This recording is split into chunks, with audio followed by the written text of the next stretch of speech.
अस्सलाम वालेकुम नाज़रीन, स्पेशल ट्रांसमिशन में भलीकार मां तव्हांजी मेज़बान सबीन मेमण। नाज़रीन, अॼोके प्रोग्राम में ॻाल्हि कंदासीं मुल्क में वधंदड़ कोरोना केसनि जे अंग जे हवाले सां। वॾे वज़ीर खां वठी पाकिस्तान मेडिकल एसोसिएशन पारां बार बार इहो चयो पियो वञे। अॼु बि पाकिस्तान मेडिकल एसोसिएशन जे सीनियर डॉक्टर्स पारां प्रेस कॉन्फ्रेंस कई वई। उन डॉक्टरनि जो चवणु हो त वफ़ाक़ी ऐं सूबाई हुकूमत ॿई पंहिंजे फ़ैसिलनि ते नज़रसानी कनि, लॉकडाउन वारी सूरत हाल ते सख़्ती सां अमल खे यकीनी बणायो वञे। उन हवाले सां ख़ासि तौरु रमज़ान शरीफ़ जे भलारे महीने जे हवाले सां डॉक्टरनि जो चवणु हो त रमज़ान शरीफ़ में मस्जिदनि में 6-6 फुट जो या 3-3 फुट जो फ़ासिलो रखणु या तरावीन जो एहतमाम करणु, इन्हनि ते SOPs मूजिबि अमल थियणु तक़रीबन नामुमकिन नज़र अचे थो। इन करे ज़रूरत इन ॻाल्हि जी आहे त अलाह साईं हर हंधि मौजूदु आहे ऐं माण्हू पंहिंजे घरनि में वेही करे नमाज़ ऐं तरावियूं अदा कनि ऐं दुआ कनि त इन आलम इंसानियत खे इन वबा खां निजात मिली सघे। इन हवाले सां उन्हनि जो चवणु हो त असां ताजिर हज़रात या ट्रांसपोर्टर सभिनी खे इहो चऊं था त सभई गॾिजी करे फ्रंट ते अचनि ऐं हिकिड़ी अहिड़ी पॉलिसी जोड़ी वञे, न त ईंदड़ जेके ॾींहं आहिनि उहे यकीनन ख़तरनाक साबित थी सघंदा। इन हवाले सां अपोज़िशन पारां बि इहा मुसलसल तनक़ीद कई वञे थी। लॉकडाउन में तमामु घणी नरमी असांखे केतिरनि ई शहरनि में ॾिसणु अचे थी, ॾिसणु अचे पई। लॻे ईअं थो त हिन वक़्तु लॉकडाउन सिर्फ़ु नाले मातिर आहे। रोडनि रस्तनि ते माण्हुनि जी हिकिड़ी भरमार हूंदी आहे। इन ॻाल्हि में को शक न आहे त कानून लागू कंदड़ इदारनि जा अहलकार पंहिंजूं ज़िम्मेवारियूं डे फर्स्ट खां अॼु ताईं निभाए रहिया आहिनि। पर उन बावजूदि हीउ जेको तज़ाद आहे वफ़ाक़ी ऐं सूबाई हुकूमतनि में, इन जे करे इन लॉकडाउन वारी सूरत हाल ते अमल करणु नामुमकिन नज़र अचे थो। मजमूई तौरु अॼोके प्रोग्राम में इन्हनि ते ॻाल्हि ॿोल कंदासीं, कोशिशि कंदासीं त ताजिरनि जो मौक़िफ़ पिणु पंहिंजे प्रोग्राम में शामिल करे सघूं। इन हवाले सां प्रोग्राम जी शुरूआति कंदासीं। असांखे जॉइन कयो आहे PTI सां तालुक़ु रखंदड़ members in assembly Jamal Siddiqui ऐं गॾोगॾु असांखे पीपुल्स पार्टी सां तालुक़ु रखंदड़ मेंबर्स इन असेंबली हीर साहू बि जॉइन कयो आहे। तव्हां ॿिन्ही महिमाननि खे भलीकार चवां थी, तव्हां पंहिंजो मौक़िफ़ ॾियण जे लाइ असांखे प्रोग्राम में जॉइन कयो। जमाल साहब, पहिरीं मां तव्हां खां शुरूआति कंदसि। हीर बि मूंखे जॉइन कयो आहे। मूंखे इहो ॿुधायो त रिलीफ राशन ऐं लॉकडाउन वारी सूरत हाल, उन खां पोइ डॉक्टरनि पारां जेका प्रेस कॉन्फ्रेंस कई वई उनखे बि चयो वियो त जॾहिं वज़ीर आला थकिजी वियो आहे, उन खां पोइ डॉक्टरनि खे जेको आहे सो सियासत करण लाइ आंदो पियो वञे। डॉक्टरनि जी जेका प्रेस कॉन्फ्रेंस हुई इन हवाले सां त जंहिंमें सिहत जी सूबाई वज़ीर जो बि इहो चवणु हो त मई में सूरत हाल कोरोना वायरस जे सबबि मरीज़नि जे अंग में पीक ताईं वञी सघे थी। डॉक्टरनि पिणु चयो त सूरत हाल आउट ऑफ कंट्रोल थी सघे थी जेकॾहिं लॉकडाउन ते अमल न कयो वियो। ज़रूरी आहे त वफ़ाक़ी सूबाई हुकूमतूं हिन हिकु पेज ते अचनि। इन सूरत हाल में हाणे तव्हां छा चवंदो? जी, सभिनि ॾिसो, जेको कोरोना जी सूरत हाल आहे उन सां त इनकार कोन्हे कि हू सॼी दुनिया खे इफेक्ट कयो आहे ऐं अलाह जो वॾो करम आहे त पाकिस्तान एतिरो इफेक्ट कोन थियो आहे ऐं असांखे एहतियाती तदाबीर ज़रूरु अडॉप्ट करणी पवंदियूं।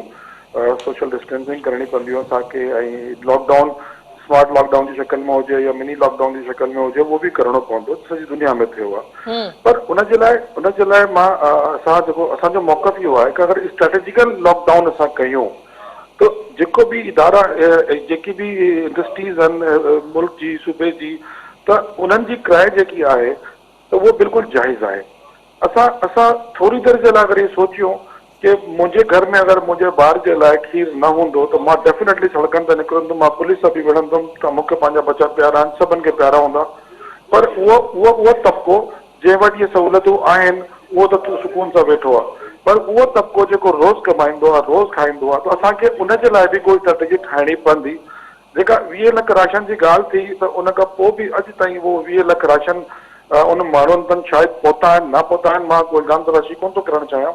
पर अवाम जी क्राए जेकी आहे उन सां इहो महसूसु थो थिए कि अवाम खे असां रुॻो बंदि करे छॾियो आहे ऐं उन वटि का फैसिलिटी कोन्हे। उहो रेड़ी वारो जेको रोड ते फ्रूट विकिणंदो आहे, उहो पकोड़े वारो, उहो भाॼी वारो, त उनखे इन लॉकडाउन में अगरि असां कैटेगरी वाइज़ उनखे अगरि रिलैक्स ॾियूं त उहा दुकान उहा नंढी जेका पंहिंजी रोज़ जी पंहिंजे ॿारनि जी रोज़ी बि कमाईंदा ऐं इथे सोशल डिस्टेंसिंग बि थी सघे थी। जीअं तव्हां होटलनि खे खोलियो आहे, टेक अवे खे खोलियो आहे, त आहिस्ता आहिस्ता तव्हां इन सभिनीनि खे थोरो रिलीफ ॾियो। जमाल साहब, सोशल डिस्टेंसिंग न थी सघे। तव्हां ॾिठो हूंदो हाणे आम सूरत हाल सिंधी राजधानी कराची जंहिं ते सभिनी पार्टियुनि जो फोकस रहियो आहे, बकौल अपोज़िशन जे त वॾे वज़ीर जो फोकस ई हिते रहियो आहे। तव्हां ॾिसो रोडनि रस्तनि ते जमे गफ़ीर आहे, माण्हू ईअं निकिरनि था घरनि मां ॼण जेलनि मां निकिरनि था। माण्हुनि खे को अहसास ज़िमेदारी कोन्हे। बिल्कुलु मां इन प्रोग्राम में तमामु घणी ज़िमेदारी सां चवां थी त असां सभिनी खे पंहिंजी ज़िमेदारी जो अहसास ई कोन्हे। आख़िर हुकूमतूं कानून लागू कंदड़ इदारनि जा अहलकार केतिरो असांखे चवंदा? ॾिसो सभिन मां बिल्कुलु बिल्कुलु सही थी चओ तव्हां की माण्हुनि खे इहे ज़िमेदारी जो अहसासु करिणो पवंदो, पर मां सिर्फ़ु इहो थो चवां की जेको असां अचानक लॉकडाउन करे माण्हुनि खे क़ैद करे छॾियो आहे, इन माण्हुनि खे इन ॻाल्हि जी बि तयारी करणु कोन ॾिनी त कंहिंजे घर में छा आहे, कंहिंजे घर में छा न आहे। त प्राइम मिनिस्टर सिर्फ़ु इहा ॻाल्हि थो चए त प्राइम मिनिस्टर खे ख़बर आहे त असांजो केतिरो वॾो तबिको सतह गुरबत जी लकीर जे हेठि रहंदो आहे। असांखे इहे रियलाइज़ करणु खपे, इहा रियलाइज़ेशन सिंध गवर्नमेंट खे बि करणु खपे। सिंध गवर्नमेंट वटि हर फैक्ट एंड फिगर आहिनि त उहो माण्हू इन करे घरनि मां निकिता आहिनि। त हाणे महीनो थियो आहे त उन्हनि वटि बिना तयारी जे असां अगरि लॉकडाउन कंदासीं त डेफिनेटली सड़कनि ते निकिरंदा, इहे फोर्सिस सां विढ़ंदा।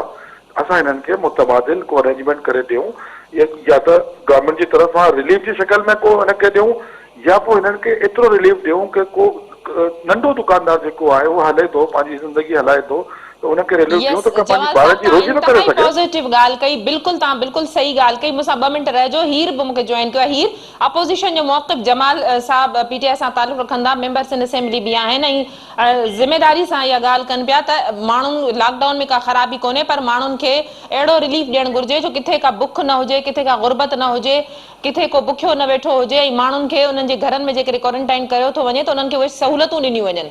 जी बिस्मिल्लाह रहमान सभिन ॾिसो, जमाल जेके शयूं चई वियो आहे बिल्कुलु हिन वक़्तु सूरत हाल तव्हांजे साम्हूं आहे त तव्हांजी आबादी केतिरी आहे, तव्हांजा रिसोर्सिस केतिरा आहिनि, ऐं लॉकडाउन करण जो मक़सदु सिर्फ़ु इहो हुओ त तव्हां वधि खां वधि असां जेके आहिनि माण्हुनि खे सेव करे सघूं ऐं कोरोना वायरस खां बचाए सघूं। जी उन में यकीनन इन सूरत हाल में ॾुखी सूरत हाल आई त लॉकडाउन खां पोइ जेके डेली वेज ते कमु करण वारा आहिनि या रूटीन में आम माण्हू उहो ॾाढो सफ़र करे थो। सिंध गवर्नमेंट जी बि एफर्ट्स हुआ, फेडरल गवर्नमेंट पंहिंजी तरफ़ां एफर्ट्स वरिता, पर हिन वक़्तु सूरत हाल खे सम्झण जी ज़रूरत आहे। अगरि उनखे हिन ते बि सियासत कंदासीं त शायदि तमामु ॾुखियो वक़्तु अची वेंदो। तमामु तव्हांजा सिंध गवर्नमेंट जा एफर्ट्स उहो केरु मञे न मञे उहो साम्हूं आहिनि, त कोशिशुनि सां अगरि ही लॉकडाउन खे न रखियो वियो, कंटिन्यू न कयो वियो त तमामु घणा हुनजा, ऐं उन सां साम्हूं आहे त प्राइवेट डॉक्टर्स पाण आया आहिनि, तव्हांजी सिविल सोसाइटी आई आहे, तव्हांजा जेके अदाकार ऐं फ़नकार आहिनि उहे पाण चवनि था त न हिनखे कंटिन्यू। हा, हिन ते ॻाल्हाए सघिजे थो त बाबा लॉकडाउन खे अगरि असां ॿियो स्टेप वठूं त जेकॾहिं प्राइम मिनिस्टर जेको आहे इंडस्ट्रीज़ खे जेको आहे इजाज़त ॾिनी त छा तव्हां सम्झो था त हिकिड़े यूनिट खे इजाज़त मिली आहे? डायरेक्ट इनडायरेक्ट तव्हां 70 यूनिट खे इजाज़त ॾिनी आहे, जिते 20, 25, 50, 100, 1000 माण्हू कमु कंदा, त ऑटोमेटिकली तव्हांजो लॉकडाउन त जेको आहे न उहो त हेल्प करे कोन थो सघे। तव्हांजा माण्हू डायरेक्ट वञनि था जिन जो हाणे तव्हांजो हिन ते लॉकडाउन खे सिलो या हुन ते तनक़ीद करण जी वजह सां माण्हू ऑटोमेटिकली जॾहिं हिकिड़े पेज ते सूबा ऐं फेडरल गवर्नमेंट न पई बीहे त उनजो अवाम ते जेको आहे न उहो सीरियस वठे कोन पियो। हिकिड़ी तरफ़ तो मैसेज अचे, सीएम मैसेज थो ॾिए त पोइ लॉकडाउन खे सख़्ती सां लॉकडाउन करिणो आहे त तव्हां घरनि में रहो। ॿिए तरफ़ मैसेज थो अचे त बाबा लॉकडाउन न करियो, माण्हू बुख मरी वेंदा, ॿाहिरि निकिरींदा त ऑटोमेटिकली लॉकडाउन ख़तमु थो थी, माण्हू सीरियस कोन था वठनि, ॿाहिरि निकिरनि था। ऐं उन सां तव्हांजो त हाणे इंटरनल जेके घरनि में रही माण्हू जेके इंटरनल उन्हनि जा केसिस वधि खां वधि ज़ाहिर पिया थियनि, ॿिया केसिस जेके घटिजी विया आहिनि, जेके तव्हांजे साम्हूं तफ्तान मां, ईरान मां आया हुआ या मुख़्तलिफ़ मुल्कनि मां आया, उन केसिस जेके आहे उनजो रेशो हाणे ॾिसो तव्हां, हाणे जेके तव्हांजे सराउंडिंग में जेके केसिस वधनि पिया, उहो रीज़न इहो आहे त सीरियस न हुजण जे करे, हिकिड़े पेज ते न हुजण जे करे इहे शयूं वधनि पियूं। ऐं उनजो ॾिसो, ज़िंदगी हिकिड़ो ॾींहुं, 2 ॾींहुं, 5 ॾींहुं बुख में रही सघे थो, पर जंहिंजी ज़िंदगी हली वेंदी, जेको कमाइण वारो आहे उहो हलियो वेंदो, त पोइ तव्हां उन जो तदारक कीअं करे सघंदा? बिल्कुलु, हिकिड़ो ॾुखियो गुरबत वक़्तु सां आहे ऐं जंग हिन मुमकिन वक़्तु आहे पर बीमारी सां जंग नामुमकिन आहे। सिहत आहे बसि बिल्कुलु ही जी ॾुखियो आहे वक़्तु आहे, बजानक। तमामु घणो तो सभिनि तमामु ॾुखियो वक़्तु आहे। हिकिड़ी गवर्नमेंट, इवन पूरो पाकिस्तान जी गवर्नमेंट हिन शइ खे मुंहुं तव्हांजे साम्हूं अमेरिका मुंहुं कोन पई ॾेई सघे, तव्हांजे लाइ लंडन मुंहुं कोन पियो ॾेई सघे, तव्हांजे साम्हूं शयूं आहिनि उन्हनि ते असांजा मुल्क जी आबादी, असांजे मुल्क जा रिसोर्सिस जेके आहिनि उन ते वई जेके फेडरल गवर्नमेंट को कुझु स्टेप खणे थी। असांजे चवण जो मक़सदु आहे एहसास प्रोग्राम शुरू कयो आहे, बिल्कुलु सुठो कयो आहे, तव्हां पैसा ॾियो था, पर उनखे बि तव्हां अगरि सोशल डिस्टेंस न रखंदा, हुनखे 12,000 ॾींहंनि जी जॻह ते तव्हां असांखे 50, 100, 1000 माण्हू अगरि तव्हां हुनखे जेको कोरोना वायरस ॾेई छॾियो त पोइ उनजो सोल्यूशन केरु कढंदो, सही, उन जमाल जवाबु केरु कंदो? साहब, जमाल साहब गवर्नर हाउस में मुलाक़ातूं थियनि थियूं, उलमा इकराम जा मौक़िफ़ बि अचनि था, ताजिर बिरादरी जो बि तव्हांजे साम्हूं आहे मौक़िफ़, उन्हनि पारां अल्टीमेटम ॾिनो वियो त भई असां फर्स्ट रमज़ान ते खोलियो वञे, न सूबाई हुकूमत असांखे जेको आहे सो को रिलीफ ॾिए पई, न वफ़ाक़ी हुकूमत पारां असांखे अहिड़ो को SOPs जे हवाले सां हुनजो चवणु आहे त भरपूर SOPs ते अमल करायो वेंदो। ट्रांसपोर्टर्स पारां बि मुतालबा रखिया विया आहिनि। कीअं SOPs ठहंदियूं, उन्हनि ते अमल मुमकिन न बणिजी सघंदो जॾहिं त डॉक्टरनि पारां जेको हीअ ख़तरनाक जेको हींअर फिगर ॿुधायो वियो आहे, अॻकथी बल्कि कई वई आहे त ईंदड़ सूरत-हाल अञा वधीक ख़राब थी सघे थी। इन सूरत-हाल में गवर्नर हाउस मां कहिड़ा फ़ैसिला मुमकिन बणिजी सघनि था ऐं कहिड़ी मुशावरत थिए पई? सभिनि ॾिसो था, बिल्कुलु सही ॻाल्हि थी आहे त अहिड़े मौक़े ते जेका उलमा कराम बि ऐं ताजिर बिरादरी बि ऐं मज़ाहमत ते अची विया। गवर्नर साहब ते ही सभु स्टेक होल्डरनि खे इहो रिक्वेस्ट थो करे कि हर को माण्हू मुक़ीम जी मुनासिबत सां इन नाज़ुक सूरत हाल में पंहिंजो पॉजिटिव रोल प्ले करे। इहो जेतिरे क़दुरु उलमा कराम सां गवर्नर साहब मिलियो आहे, ताजिर बिरादरी सां मिलियो आहे। ॾिसो न, ताजिर बिरादरी रोड ते अची वई आहे, मज़ाहमत अची वई, गिरफ़्तारी थियनि थियूं। छो? जेका ॻाल्हि मां पहिरें कई तव्हांखे, स्ट्रेटेजी जे बग़ैर तव्हां सूबे खे लॉकडाउन करे छॾियो आहे। स्ट्रेटेजी जे बग़ैर न थींदो आहे। प्राइम मिनिस्टर जो चवणु इहो ई हो। जमाल साहब, वॾो वज़ीर त बार बार चवंदो रहियो त स्ट्रेटजी ठाहियूं था, अचो गॾिजी करे, क़ौमी पॉलिसी हुजे, वज़ीर आज़म जे तरफ़ां पॉलिसी अचे, वफ़ाक़ पॉलिसी ठाहे। सभिनि वॾो वज़ीर आहे किथे? मूंखे इहो त ॿुधायो। हू पंहिंजे चीफ मिनिस्टर हाउस खां ॿाहिरि निकिरे थो त ॻाल्हि कंदो न, माण्हुनि जी ज़िक्र कंदो न, टीवी ते वेही रुगो ट्वीट करे थो, मगर इहे कोरोना सां नथा विड़ी सघूं न। गवर्नर सिंध पोएं हिकु हफ़्ते में सिंध जे 8 डिस्ट्रिक्ट में वियो आहे ऐं हर प्रोग्राम जे माण्हुनि से मिली आयो आहे, आवाम से मिली आयो आहे। जमाल साहब, तव्हांजी माफ़ कजो ॻाल्हि कटियां थी, गवर्नर बिल्कुलु विज़िट करणु घुर्जे, ज़िमेदारी आहे, अवाम जा चूंडियल नुमाइंदा आहिनि, उन्हनि जी ज़िमेदारी आहे, पर पोइ बि SOPs जो ख़्याल न रखियो वियो। वॾे वज़ीर सभिनि मां सिर्फ़ु इहो पुछण थो चाहियां त सूबाई कैबिनेट एॾी वॾी फौज किथे आहे? हुनखे एतिरो को डिस्ट्रिक्ट त ॾियो, घटि में घटि सिंध जी आवाम ॿियनि डिस्ट्रिक्ट में वञूं था, सिंध जी आवाम आहे घोड़ा थी करे त असांजे चूंडियल नुमाइंदा कोन्हनि, असांजा मिनिस्टर्स कोन्हनि।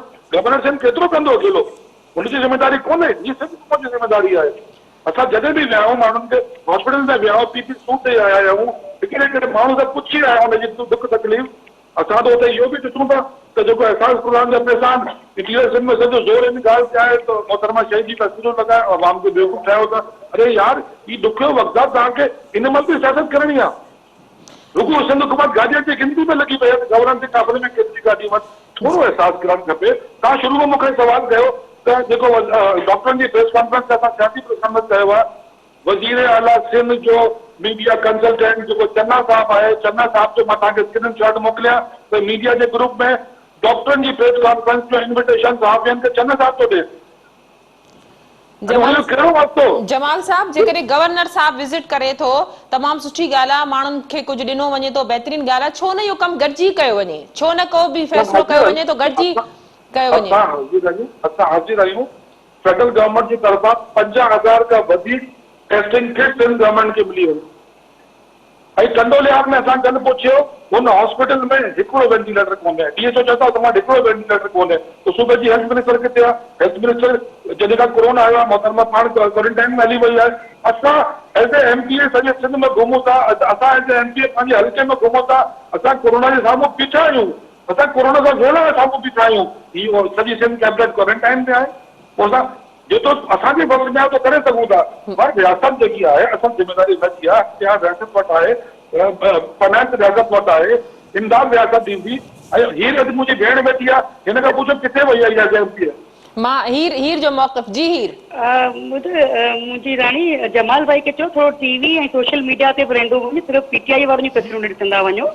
हर MP हर MNA अगरि चाहे थो त मां WhatsApp ते मोकिलींदसि त हर डिस्ट्रिक्ट जो MPA पंहिंजे ग्राउंड ते पंहिंजे डिस्ट्रिक्ट में आहे, पंहिंजे वस आवर बिल्कुलु पंहिंजी डिस्ट्रिक्ट जा न। तव्हां ॿुधायो जमाल, ॿुधो ॻाल्हि ॿुधो, तव्हां जॾहिं ॻाल्हायो ॾिसो तव्हांजी मिसबिहेव आहे, बदतमीज़ी आहे। तव्हां पंहिंजी रूटीन में जॾहिं ॻाल्हाईंदा आहियो, आउं कोन ॻाल्हाईंदी आहियां। तव्हां पंहिंजी बारी में ॻाल्हाइजो। ॿियो तव्हांजो PTI वारनि जो ज़बान थोरो टेक्निकल ख़राबी आहे। ॾिसो न, सभिनि जॾहिं जमाल ॻाल्हायो, मां बर्दाश्त सां तामुल सां ॿुधो ऐं तव्हां पंहिंजी बारी ते ॻाल्हायो त वधीक सुठो लॻंदो।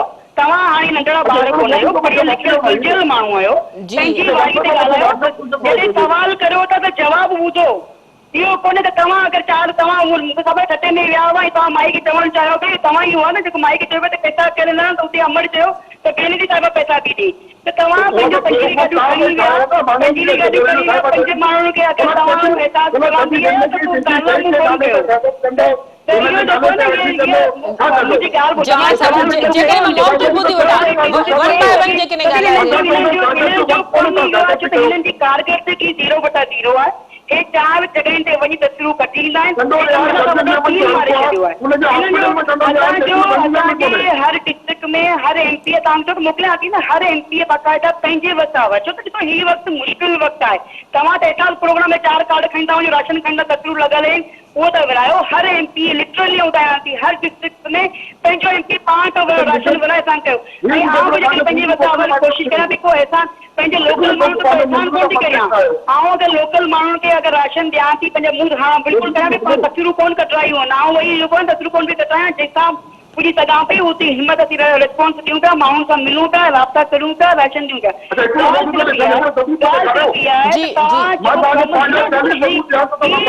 वक़्तु सियासत करण जो कोन्हे तव्हां एफर्ट्स खणो था पंहिंजे माण्हुनि जे लाइ रिलीफ कजो बहितर आहे तव्हांजे लाइ सुठो आहे अगरि पाकिस्तान पीपुल्स पार्टी जो एमपी एमएलए पंहिंजे डिस्ट्रिक्ट में पंहिंजे कॉन्स्टिट्यूंसी में अगरि रिलीफ ॾिए थो सुभाणे अवां ॿुधायो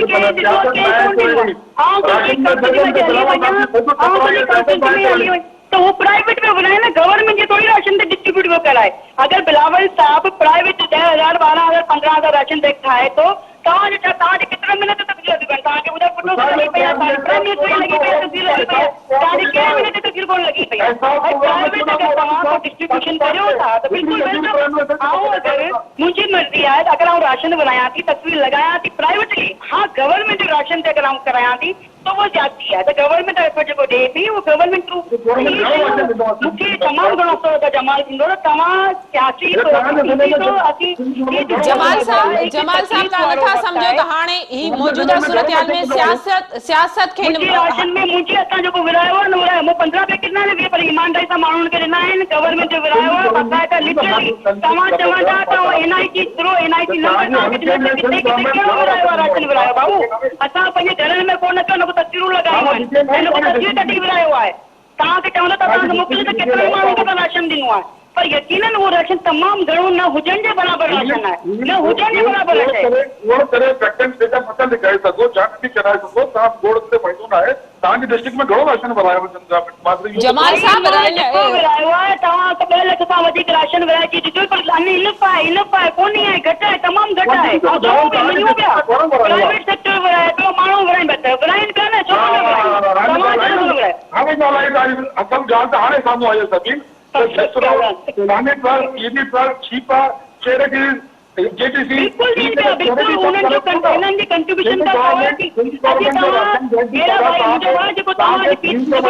साहब सिंध गवर्नमेंट फलाई इदारनि खे भी शामिल कयो लोकल टेलीकास्ट जेको प्रोग्राम फेडरल गवर्नमेंट रिसोर्सिस कोन्हे पूरी पूरी आवाम का पूरी पाकिस्तान का पूरी दुनिया का तव्हांजे रिसोर्सिस कोन आहिनि न तव्हां छो पोइ तव्हां वटि अगरि एतिरो एफिशिएंसी आहे त तव्हां छो प्राइवेट सेक्टर खां घुरो डोनेशन छो था वठो माण्हू खां तव्हां पंहिंजी गवर्नमेंट ॾिजो न तव्हां त चओ त कोन तव्हां डाकू बि कोन आहियो सभिनि अहिड़नि माण्हुनि खे प्रोग्रामनि में ॾिसणु जेको सीरियस टॉपिक ते वेही सिर्फ़ु कंप्लीट करणु न शुरू करे सघंदा जमाल खे मज़ाक करणु तंक़ीद करणु हिननि खे प्रोग्राम ॻाल्हाइण जी ज़रूरत कोन हूंदी आहे हिननि खे हिन वक़्तु सूरत हाल में हिननि खे इहो ई रूटीन आहे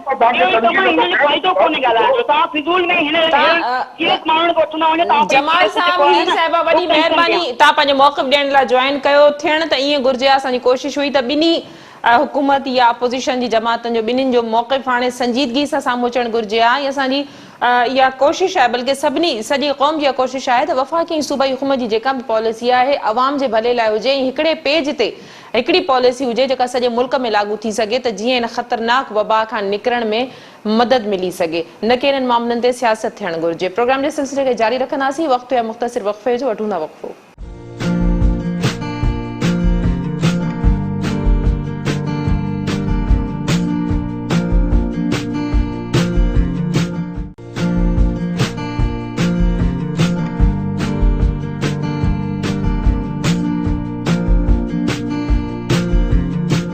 वेलकम बैक नाज़रीन। प्रोग्राम जे सिलसिले खे अॻिते वधाईंदासीं न त असांखे जॉइन कयो आहे चेयरमैन कराची सिंध ताजिर इत्तेहाद शेख हबीब साहब। शेख साहब वेलकम कहती हूँ, आपने प्रोग्राम में ज्वाइन किया।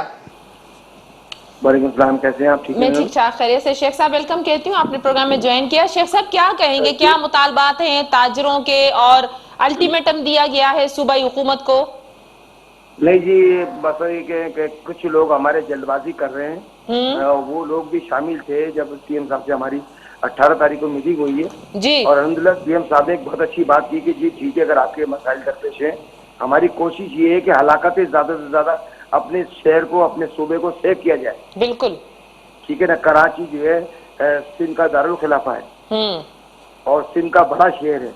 उसके बाद हमारा हैदराबाद आ जाता है, नवाबशाह आ जाता है, लाड़काना आ जाता है, सक्कर आ जाता है। तो ये सिंध के हमारे शहर हैं। तो बात ये कहने का कि जब ये मीटिंग हुई है, उस मीटिंग के अंदर सिंध के लोग, कराची के तमाम और ताजिर बिरादरी के तमाम लोग मौजूद थे जो सिंध को भी रिप्रेजेंट करते हैं, तमाम शहरों को। उसमें बात हुई, उन्होंने बहुत अच्छी बात की। सीएम साहब ने कहा कि जी ठीक है, बाकायदा सईद नासिर के साथ मौजूद थे उस मीटिंग के अंदर और उसमें जी वहाब साहब भी मौजूद थे उस मीटिंग में सीएम साहब की, और सईद गनी साहब भी मौजूद थे। तो उन्होंने, कमिश्नर कराची भी मौजूद थे। तो उन्होंने कहा जी ठीक है, ताजिरों के जो मसाइल है इस पर एक SOP बना लें और 2 डे कर लें। देखिए बहुत बड़ी बात उन्होंने की कि 2 डे ये प्रोग्राम रख लें, जितनी जल्द से जल्द ये SOP तैयार कर लें, मुझे भेजें, मैं आगे बैठ के इसको डिजाइन करके मैं इसे आगे फॉरवर्ड करते और उसको वफाक में भेजने के बाद इसका कोई ना कोई अल्टरनेट निकाल लेते हैं। सही। शाम 7 बजे हमारा इजलास हुआ कमिश्नर कराची के दफ्तर में, जिसमें इम्तियाज शेख साहब थे जी, सईद गनी साहब थे, कमिश्नर कराची थे। और उसमें मीटिंग के अंदर हमारे ताजिर बिरादरी में से 10 नुमाइंदे ताजिर जमात के थे जो कराची और सिंध को रिप्रेजेंट करते हैं। वहाँ बैठ के मुख्तलिफ मामला पे हमने प्रपोजल बनाए, प्रपोजल दिए। उन सब बातें हमने सब जब एक चीज पे मुत्तफिक हो गए, वो तमाम चीजें हमने उनको दे दी। हमने दे दी कि एक दिन जो है इलेक्ट्रॉनिक से रिलेटेड जो भी काम है वो करवा दिया जाए, खुलवा दिया जाए पूरे सिंध के अंदर। दूसरे दिन जो खवातीन के इस्तेमाल की चीजें, कपड़ा, गारमेंट, चूड़ी, ज्वेलरी, शूज, कॉस्मेटिक, फ्लावर, इसकी मार्केट खोल दी जाए। तीसरे दिन हमने कहा जी hardware, paper market, timber market, paint market, grocery market, furniture market, यानी जितनी चीजों से प्लास्टिक मार्केट, करोकरी मार्केट जिसको रिलेट करती है, तीसरे दिन ये खोल दी जाए जी। तो हमने कहा कि हफ्ते में सबको 2 दिन मिल जाएंगे। हमारे इत्तेफाक हुआ और वो SOP हमने, उन्होंने डिजाइन करके, उन्होंने सबने व्यू लिखे। सईद गनी साहब ने कहा ठीक है, हम ये आप सीएम साहब तक पहुंचा देते हैं और हमारी टास्क फोर्स की मीटिंग होगी, उसके अंदर इसको हम रख लेते हैं। आज उनका दिन, कल जो है 24 घंटे कल पूरे हुए। हमारे कुछ ताजिर भाई जल्दबाज में आ गए, जल्दबाजी में फैसले करना शुरू कर दिए। अभी हमारे पास सीएम की तरफ से कोई मैसेज नहीं चला। देखिए अभी हमारे, उन्होंने हमें कोई जवाब फिर तो ये हुआ ना कि ग्रुपिंग हो गई है, 2-3 ग्रुप्स बन गए। बिल्कुल ऐसा ही है। दरअसल ग्रुपिंग क्या है मैम, असल मसला है कि ताजिरों को, छोटे ताजिरों को जो प्रेशर है ना, वो कुछ ज्यादा बढ़ता जा रहा है ना। दरअसल 1 महीना 5 दिन हो चुके हैं ना। मैं कल नवाबशाह के दौरे पे था तो नवाबशाह के अंदर भी यही बात हो रही थी कि शेख साहब कोई ऐसी जो SOPs आपने बताई, अगर ये SOPs पे कब तक अमल होगा? जिन्होंने सर इंशाल्लाह सीएम साहब 1 से 2 इंशाल्लाह मुझे उम्मीद है कि 24 घंटे में कोई ना कोई इंशाल्लाह ऐलान कर देंगे और इंशाल्लाह सिंध की आवाम को जो है एक रिलीफ मिल जाएगा। शेख साहब ये जो अभी गवर्नमेंट की तरफ से कोई ऐलान ये आया नहीं है। अच्छा, ये जो हुआ है ताजरों के, कुछ ताजरों ने दुकानें जबरदस्ती खोलने की कोशिश की, फिर जो है वो उनको बंद कराया गया, गिरफ्तारियां वगैरह हुई। अभी सिंध हुकूमत से आपका कोई हमारे ताजिर भाई ने थोड़ी सी गलती की अपनी जगह, इसमें कोई बिल्कुल नो डाउट, आपकी बात बिल्कुल सही है। हम रियासत को जो है चैलेंज नहीं कर सकते और कानून हाथ में नहीं ले सकते। तो वो हमारे भाई ने गलती की, लेकिन है हमारे वो ताजिर भाई। हम मीडिया के तवज्जुह से सिंध गवर्नमेंट से अपील करेंगे, खुदारा उनसे कोई नजरसानी करके उन्हें रिलीज किया जाए। और दूसरी बात है कि जो दूसरे भाइयों ने हमारे ऐलान किया जी सिंध हुकूमत की तरफ से कोई जवाब आया नहीं आया, हम 2 तारीख को जो है वो करने जा रहे हैं, तो मैं ये समझता हूँ कि ये सब जल्दबाजी वाली बातें हैं।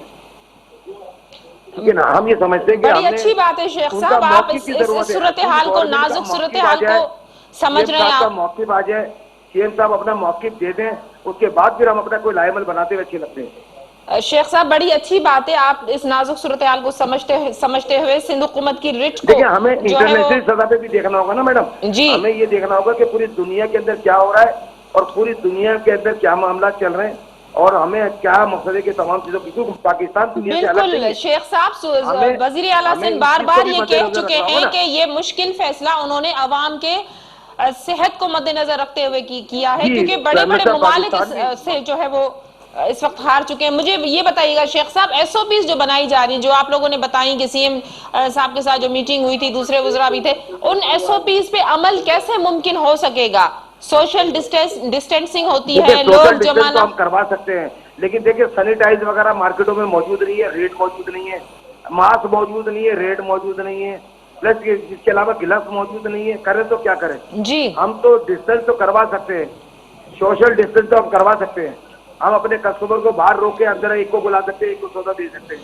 हम उसे जो है सैनिटाइज अपनी तरफ से शेख हाथ से साहब, दे सकते सोशल हैं। डिस्टेंसिंग या इस हवाले से जो एसओपीज है उस पे अमल कराने की जिम्मेदारी आप लेते हैं कि आप अमल करा लेंगे? देखिए, मैं अपने ताजिर भाई की तो ले सकता हूँ, लेकिन आने वाले जो कस्टमर है ना, जो आवाम है, उनकी जिम्मेदारी नहीं ले सकते हम। एग्जैक्टली यही सूबाई हुकूमत का कहना है कि आप अभी भी देखेंगे लॉकडाउन है, उसके बावजूद लोग जो हैं वो रोडों पे, रास्तों पे घूम रहे हैं, गाड़ियों में बच्चों के साथ। जी जी जी, तो यही हमारी बदकिस्मती है, हमारे लोगों को इतनी अवेयरनेस नहीं है। देखिए, ताजिर ने तो अपने मुताबिक, आप ये देख लें, कराची से लेके मैं कश्मीर तक मैं कल पूरे दिन का दौरा करके आया, 2 दिन का दौरा करके आया हूँ।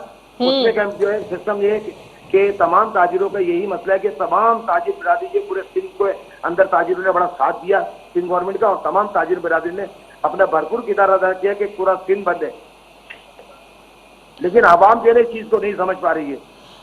शेख साहब, इस सूरत हाल में आप बिल्कुल समझ रहे हैं कि अवाम नहीं समझ पा रही, अवाम नहीं समझेगी, जिस तरह की सूरत हाल देखी है लोग नहीं समझ रहे, तो उस सूरत हाल में फिर कारोबार खुलने और ताजरों के मुतालबात, ये चीजें फिर क्या हिकमत अमली बनाई जाएगी? आप कुछ इस हवाले से बताएं। हिकमत अमली तो देखिए, हम अल्लाह करे, सीएम साहब से आज उम्मीद है, बड़ी अल्लाह से उम्मीद है कि आज जो है, हमें उम्मीद है अल्लाह पाक से कि आज सीएम साहब कोई ना कोई ऐलान करेंगे और ताजिरों को जो है रिलीफ देंगे। सिंध का ताजिर बहुत परेशान है, और हम सिंध गवर्नमेंट से अपील यही करेंगे कि खुदारा जल्द से जल्द कोई ऐसी खुशखबरी सुना दे कि जो ताजिर बिरादरी आपके बेताब है, आपकी आवाज़ सुनने के लिए, आपके जो भी मकसद है कि बयानात है, किसी भी किस्म के आप खोलने के हवाले से जो भी टाइम शेड्यूल देना चाहते हैं, तो आपके साथ सिंध गवर्नमेंट के साथ तमाम ताजिर पूरे सिंध के खड़े हैं और आवाम भी खड़ी हुई है। बहुत शुक्रिया शेख हबीब साहब, आपने अपना मौक़िफ़ देने के लिए हमें ज्वाइन किया। चेयरमैन कराची सिंध ताजिर इत्तेहाद शेख हबीब असां सां गॾु जो चवणु हो त ताजिर हुकूमत जी रिट खे बिल्कुलु चैलेंज नथा करणु चाहिनि। उन्हनि पारां माज़रत कई वई, हुकूमत खे इहा अपील कई वई त जिन ताजिरनि पारां इन तरह जी हिमाकत कई वई ऐं ज़ोरी दुकानूं खोलण जी कोशिश कई वई, उहो उन फ़ैसिले जी बि हिमायत नथा कनि। बिल्कुलु थियणु ईअं घुरिजे जीअं दुनिया जो हिन वक़्तु पसे मंज़र आहे, कारोबारी हवाले सां, मुआशी हवाले सां, या माण्हुनि जी सिहत या हुकूमती फ़ैसिलनि खे मद्देनज़र रखंदे अहिड़ा ई फ़ैसिला वठणु घुरिजनि जंहिंमें हुकूमत ऐं अवाम जो भलो हुजे। ताजिर बिरादरी बि उन ई तरफ़ हलणु चाहे थी, पर उन बावजूदि हुन जो चवणु हो त जेके नंढा ताजिर आहिनि उहे तमामु घणे नुक़सान में आहिनि। इन हवाले सां वज़ीर आला खे या वफ़ाक़ी हुकूमत खे गॾिजी को अहिड़ो लाहे अमल जोड़णु घुरिजे त जीअं उन्हनि खे को रिलीफ या आसानी मिली सघे। इन हवाले सां हुनजो चवणु हो त उन्हनि खे वज़ीर आला सिंध तरफ़ां उन्हनि पारां जेके एसओपीज़ ॾिनियूं वयूं आहिनि, दुकान जे अंदरि त उहो अमल कराए था सघनि, पर दुकान जे ॿाहिरां जेका माण्हुनि जी रश हूंदी, अवाम पारां जेको इनफ़रादी तौर पंहिंजी ज़िमेदारी नथी महसूसु कई वञे, उनखे कंट्रोल करणु या उन्हनि ते अमल कराइणु ताजिर बिरादरी जे वस में बि न आहे। यकीनन असां सभिनी खे पंहिंजी पंहिंजी ज़िमेदारी खे महसूसु करणु घुरिजे, जिते वफ़ाक़ी सूबाई हुकूमत इन्हनि मामलनि ते सियासत न कनि, इन क़ौमी पॉलिसी का जोड़ी वञे हिन सूरत हाल खे, त उते ताजिर बिरादरी बि उन्हनि सां गॾु बीठल नज़र अचे थी। उन्हनि जो चवणु आहे त ग्रुपिंग ज़रूरु आहिनि, कुझु दड़ा ज़रूरु ठही विया आहिनि, पर उन बावजूदि हू चाहींदा त जेको बि फ़ैसिलो थिए उहो हुकूमत जे तरफ़ां थिए, हुकूमत जे फ़ैसिले जो उन्हनि खे इंतज़ारु आहे। नाज़रीन, असांजी अॼोकी ट्रांसमिशन जो वक़्तु पिण ते पंहिंजी पुॼाणी ते पहुचे थो। ईंदड़ प्रोग्राम ताईं ॾींदा इजाज़त। अला वाहे।